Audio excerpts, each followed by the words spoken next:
Warning: the following thriller story contains disturbing content that may unsettle some viewers. Viewer discretion is advised for those who are sensitive to psychological horror and unsettling scenarios. As a mother of two young children, Blair, who is 6 years old, and Rosie, who just turned 3, I had taken a break from work to focus on raising them. However, after Rosie's 3rd birthday, I felt the time had come for me to return to my career. Although it felt like time had flown by, readjusting to the work environment proved to be more challenging than I had anticipated. To balance our family life and work commitments, my husband, Jim, and I devised a schedule that involved alternating days in the office. 2 days a week, we would work from home, and on Fridays, we both went into the office while Rosie attended a local daycare. This arrangement seemed to be working smoothly, and we had established a good routine that allowed us to manage our responsibilities. However, everything took an unsettling turn one fateful Friday afternoon. Jim and I were diligently engrossed in our work, Blair was at school, and Rosie appeared to be enjoying her time at the daycare center. It was during this seemingly ordinary day that my phone rang, heralding the arrival of an unexpected call. Before delving into the events that unfolded, let me take you back a little.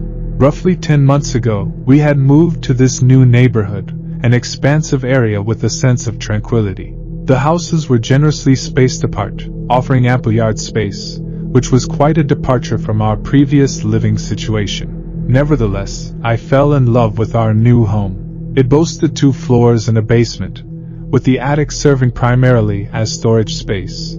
However, a few months after settling into our new abode, we began to notice some peculiarities, a series of unsettling incidents that signaled there might be something amiss with the house. In our home, peculiar occurrences became a part of our daily existence.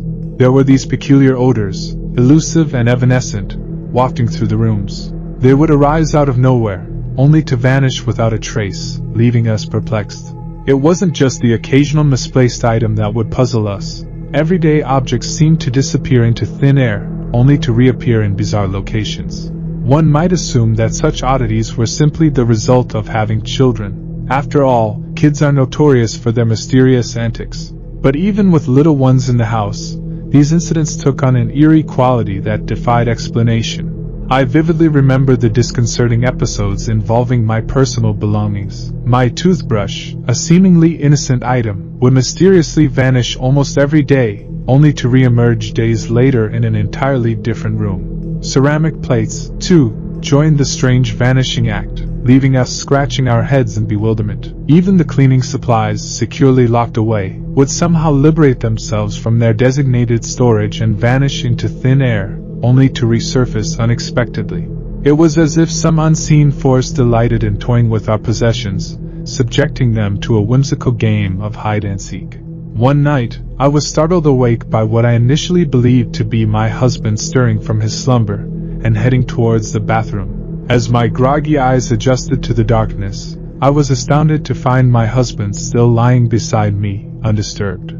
Curiosity mingled with trepidation as I discerned the faint sound of running water emanating from the bathroom. It was as though someone had surreptitiously slipped inside and turned on the tap. Bracing myself, I ventured towards the source of the sound, my heart pounding in my chest. Yet, to my utter disbelief, when I arrived, the room was devoid of any presence, and both the light and the tap were inexplicably switched off. Puzzled and unnerved, I questioned my husband about this peculiar incident the next morning. However, to my surprise, he denied ever leaving our bed at the time I suggested. The incident remained an enigma, a disconcerting encounter that I struggled to dismiss as mere imagination. Such uncanny incidents became an all too common part of our lives. Strange and unexplainable occurrences manifested themselves with an unsettling regularity. We were left grappling with the inexplicable, our minds entangled in a web of unanswered questions. Little did we know that these peculiarities were only the beginning of a haunting journey into the realm of the unknown. However, as I mentioned earlier, everything was running smoothly, until an ordinary Friday afternoon when our lives took a drastic and unsettling turn. It was just another busy day at work, with me engrossed in a meeting, when suddenly, the phone rang. I glanced at the caller ID, and my heart skipped a beat when I saw it was the daycare calling. In that instant, I knew that my children's well-being took precedence over anything else, so I swiftly answered the call, unaware of the eerie sequence of events that was about to unfold. Hello? Hi, good afternoon. Is this Zara, Rosie's mother? Hi, yes, this is Zara. Is everything alright? Yes, no need to worry, Zara. It's just a quick call to let you know that when you come to collect Rosie today, there will be an incident report for you to fill out. Oh, alright. What's happened? Is she okay? Is everyone else? Sorry to scare you, Rosie is absolutely fine. Everything is okay. It's just something Rosie blurted out today, nothing sinister or anything. It seems she must have overheard it elsewhere. I won't repeat anything over the phone, but I'll let you know when you come to collect her. We had to complete an incident report because it upset some of the older children. Oh, thank goodness Rosie is alright. I appreciate you letting me know. I'll be there shortly to pick her up. Please make sure the incident report is ready. Of course, Zara. Take your time, but don't worry. Rosie is safe and sound. We'll have everything ready for you when you arrive. The panic in her voice reverberated through the air, and yet, it was so unlike my sweet Rosie. She had always been quiet and reserved. That day, I arrived at the daycare center a little earlier than usual to pick up Rosie, and the staff greeted me with a disconcerting revelation. They informed me that Rosie had spoken about a man living in her wardrobe, a man who would take away her toys. I was utterly dumbfounded. Where on earth did this come from? I desperately tried to coax an explanation out of Rosie, but it seemed that the memory had slipped from her grasp. She couldn't recall the details anymore. That evening, I shared an unsettling incident with my husband, Jim. He too was puzzled by Rosie's words, but there was an unmistakable flicker of fear in his eyes. Do you think this could be based on a real experience? Until that moment, it hadn't occurred to me to consider such a possibility. The realization struck me like a thunderbolt. Could our home have fallen prey to a burglary? A wave of nausea washed over me, threatening to pull me under. Initially, I had brushed off the notion of a man in Rosie's wardrobe as something she might have picked up from her older sister Blair or glimpsed on television.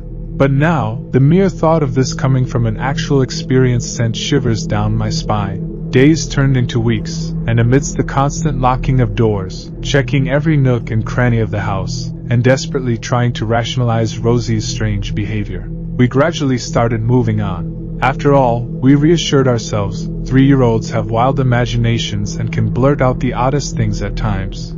It was just a phase, we thought, hoping that it would pass soon enough. One evening during the winter break, Jim and I found ourselves nestled in the cozy embrace of our living room, engrossed in a movie. The clock ticked past 10:30 p.m., and our 2 children were safely tucked into their beds upstairs.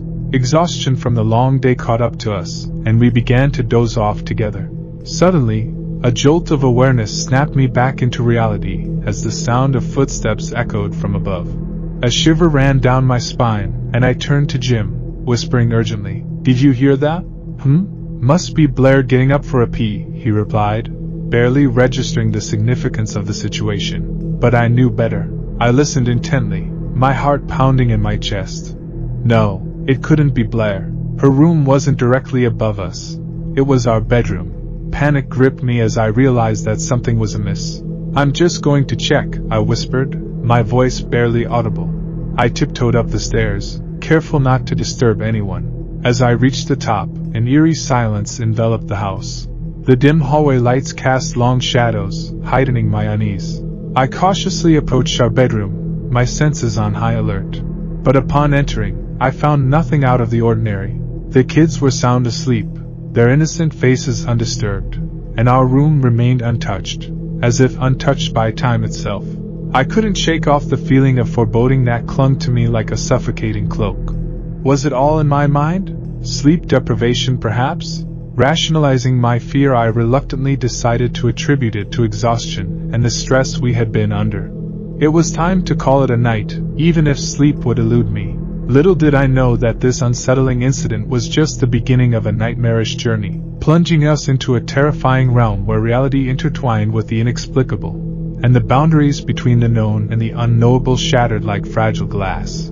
The haunting presence within our home would reveal its true nature, unraveling secrets that would test the very limits of our sanity and plunge us into a battle for survival against forces beyond our comprehension. The whispered words of a child, the strange occurrences that defied logic, and the sinister shadows lurking just beyond the threshold of perception would push us to the brink. In the dark corners of our house, an unspeakable evil awaited, patiently biding its time, ready to unleash a malevolence that would change our lives forever.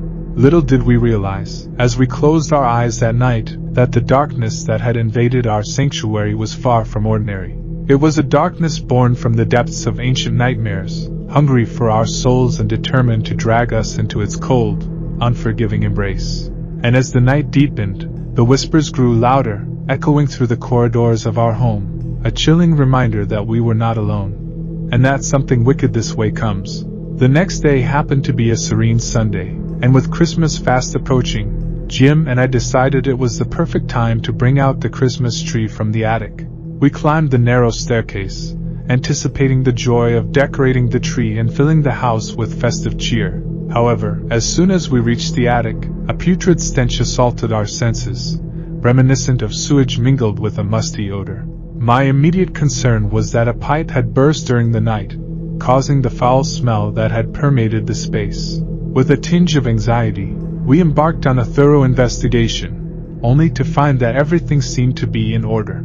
Shrugging off our worries, we brushed off the dust from the artificial Christmas tree and began the descent down the stairs, each of us holding one end of the box.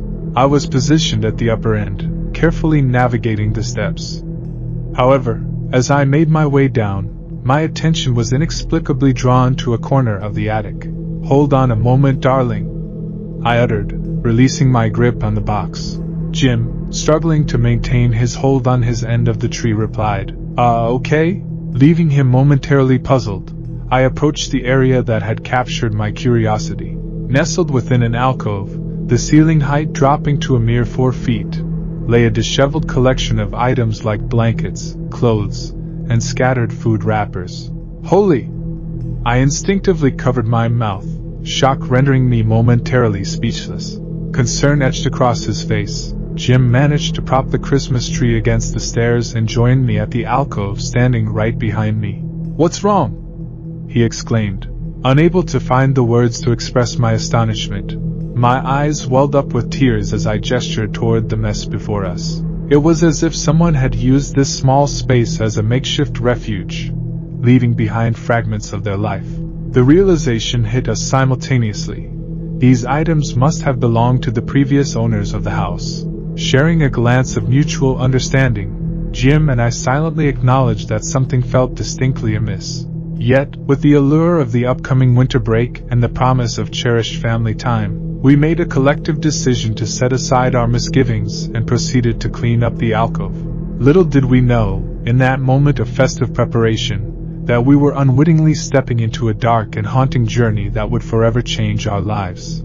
After successfully maneuvering the tree down the stairs, Jim and I headed upstairs to gather our children Blair and Rosie, and bring them down to help with decorating it. While Jim went to fetch Blair, it was my task to retrieve Rosie from her room. With a gentle knock on Rosie's door, I entered to find her sitting on her bed, her wide brown eyes searching my face for reassurance. I could sense something was bothering her, so I sat down beside her, ready to listen. As we made our way to the living room, the air was filled with excitement and anticipation. We unpacked boxes of cherished Christmas ornaments, carefully dusting off the memories of the past 12 months. Christmas movies played on the television, while their cheerful tunes filling the room. We laughed, danced, and indulged in chocolates, relishing the joy of being together as a family. It was shaping up to be the best family night we had experienced in a long while. As the evening progressed, the kids started to tire, their energy giving way to yawns and drooping eyelids. Sensing the need for bedtime preparations, Jim excused himself to retrieve pajamas from the girls' bedrooms. It was then that Rosie's innocent voice pierced the air, her words tinged with a mixture of fear and vulnerability. "Please don't let the man in my wardrobe tonight get me," she pleaded, with her big brown eyes pleading for my protection. Startled, my heart skipped a beat. This was a topic we had successfully managed to bury and keep hidden for some time. I reassured her with a comforting smile, gently stroking her hair. "Don't worry, sweetheart. I'll always be here to protect you. There's nothing to fear. Blair, who had been blissfully unaware of this hidden fear, overheard our conversation and began to grow distressed. It was clear that I needed to redirect her attention and ease her worries. So, swiftly changing the subject, I asked Blair about her favorite Christmas movie, hoping to bring back the cheer and alleviate her anxiety. Just as the atmosphere began to settle, Jim returned to the living room, clutching 2 sets of matching purple pajamas. His arrival signaled a shift in focus, drawing our attention away from the unsettling conversation. We exchanged grateful glances, silently acknowledging the shared responsibility of ensuring our children felt safe and secure. As we bid the kids goodnight and watched them retreat to their bedrooms, I couldn't shake off the lingering unease. What was it about the man in Rosie's wardrobe? Was it just a figment of her imagination, or was there something more sinister lurking in the shadows of her room? The questions gnawed at my mind, setting the stage for a night filled with both the warmth of the holiday season and the lingering presence of an unsettling mystery. We ascended the stairs after indulging in a quick snack, and I took the opportunity to update Jim about Rosie's recurring mention of the thing. It must have been a dream she had, he stated, attempting to reassure himself. After tucking the girls into their beds, I descended the stairs, only to hear a door opening upstairs. Each of the girls had their own room, with single beds that allowed them to move around freely whenever they needed something, which was quite often. I rolled my eyes, fully aware that this was just the beginning of the bedtime chaos. Blair? Rosie? Come on, girls, it's bedtime, I called up, waiting for a response from the child who had left her room. But there was no reply. I decided to check Blair's room first, but she was fast asleep, snoring away. I waited for a moment, half expecting her to suddenly reveal she was faking. As I stood in the doorway, something caught my eye. The attic door was left open. This struck me as odd since it was a child-proof door, and I distinctly remembered closing it after taking down the decorations earlier. I approached the door to close it, but as I did, I heard a faint noise emanating from Rosie's bedroom. Was that laughter? Chattering? Baby talk? So there was the culprit who had opened the door. Just as I pushed the door open, however, the noise abruptly ceased. Rosie? I'm coming in, I called out, expecting to find her inside, but the room was empty. Perplexed, I stepped inside, checking under the bed and behind the curtains, but there was no sign of her. My next course of action was to investigate the wardrobe. Come out, Rosie! Are you in there? I called out, growing increasingly annoyed. And then I heard her voice respond, Yes, I'm in here, Mom. The sound that pierced the air was chilling and completely unexpected. It sent shivers down my spine, as the voice that reached my ears was not that of my beloved daughter, Rosie. My heart skipped a beat, and a cold wave washed over me, instantly replacing the eager anticipation of hearing my little girl's voice with a haunting realization. It was a man's voice, slightly high-pitched, and it carried an eerie tone that seemed to echo through the room. Uncertainty paralyzed me for a moment, leaving me unsure of how to react. In a trembling voice, I called out for my husband, Jim, desperately hoping that he would come to my aid.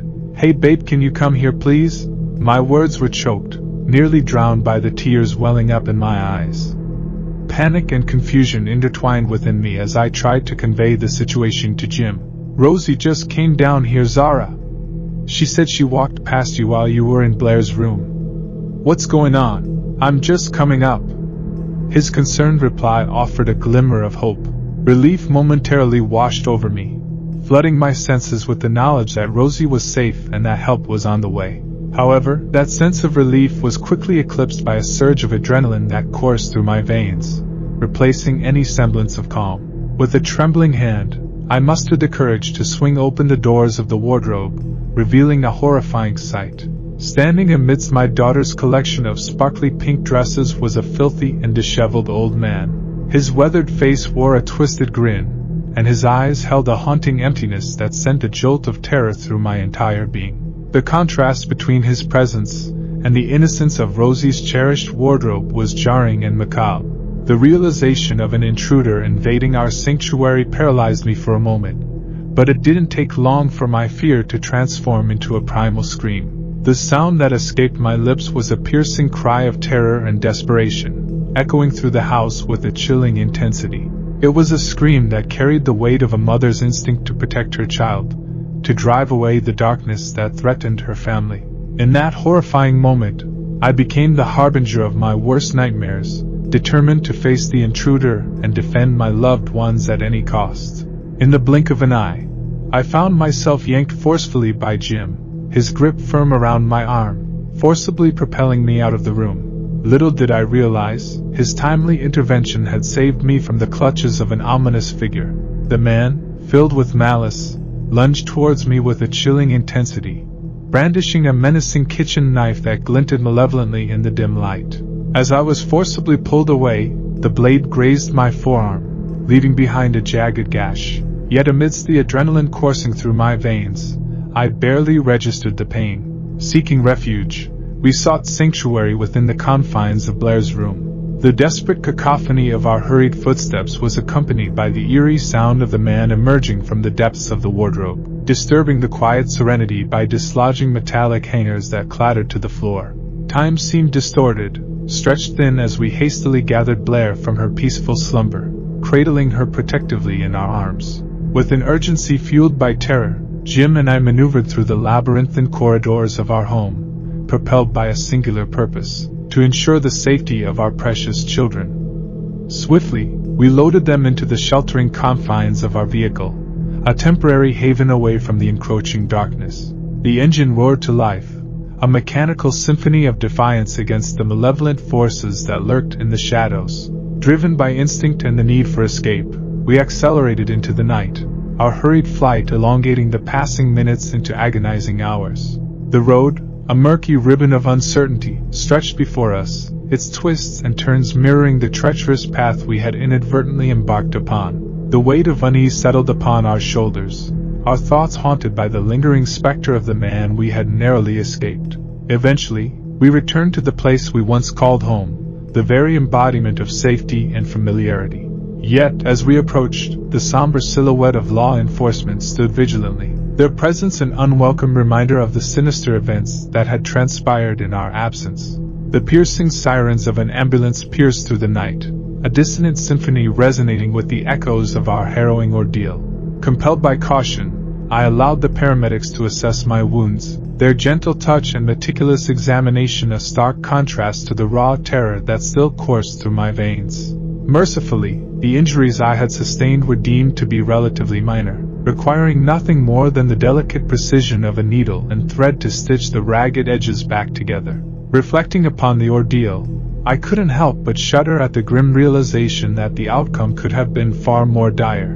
In the aftermath of that fateful night, our lives were forever altered. The once familiar walls of our sanctuary bore witness to the echoes of our shattered peace, the lingering unease an ever-present reminder that evil can invade even the most cherished of sanctuaries. The scars, both seen and unseen, served as a constant reminder of the fragility of our existence, urging us to cherish each moment and remain forever vigilant against the darkness that hides in the recesses of the unknown. The moment the police discovered the man huddled in the damp, eerie depths of our basement laundry room, his blood-stained knife still tightly gripped in his hand, a shiver raced down my spine. As they dragged him out, his gaunt figure clad in my husband's clothes, I couldn't help but stare, my heart pounding in my chest. His hair was matted, his skeletal frame resembling a mere stick. He appeared sickly, detached, as if he inhabited a world parallel to ours or was under the influence of something sinister. Little did I know, on that fateful day when Jim and I were joyfully moving the Christmas tree, he had stealthily escaped from the confines of the attic while we unsuspectingly remained downstairs with the blaring music masking any sound of his treacherous descent. It was only through the fortuitous actions of our daughter, Rosie, who had ventured out of her bed that very night in search of a thirst-quenching drink, that disaster was averted. My mind shuddered at the terrifying possibilities that might have unfolded had she not stirred from her slumber. The realization struck me like a thunderbolt. This intruder, this shadowy figure, had been dwelling above us, concealed amidst forgotten boxes, nourishing himself with our food, exploiting our facilities, and surreptitiously thieving our cherished possessions for a staggering 6 months. And the most chilling aspect of it all was his voyeuristic obsession with watching us while we slept, invading our most vulnerable moments. Fortunately, no one had suffered grave harm during that harrowing night, though the psychological scars would take time to heal. My recovery had been arduous, but with each passing day, the trauma began to recede. Jim and I were left deeply shaken, our once serene abode now tainted by the lingering specter of that dark episode. 3 months later, we made the difficult decision to leave behind the haunting memories that clung to our former home, seeking solace and safety elsewhere. In our newfound sanctuary, we spared no expense in fortifying our refuge against the malevolent forces that threatened to encroach upon our lives once more. We installed a state-of-the-art security system complete with surveillance cameras, ensuring that our haven would remain impervious to any intrusions. If only I had heeded the whispers of caution that Rosie had voiced weeks before, perhaps we could have averted this nightmare altogether. Now, with each passing night, I find solace in the watchful eyes of the security cameras, offering reassurance in their unyielding vigilance. Yet, deep within, a nagging unease lingers, a reminder that evil can lurk in the most unsuspecting corners, waiting to unleash its maleficence upon the unsuspecting.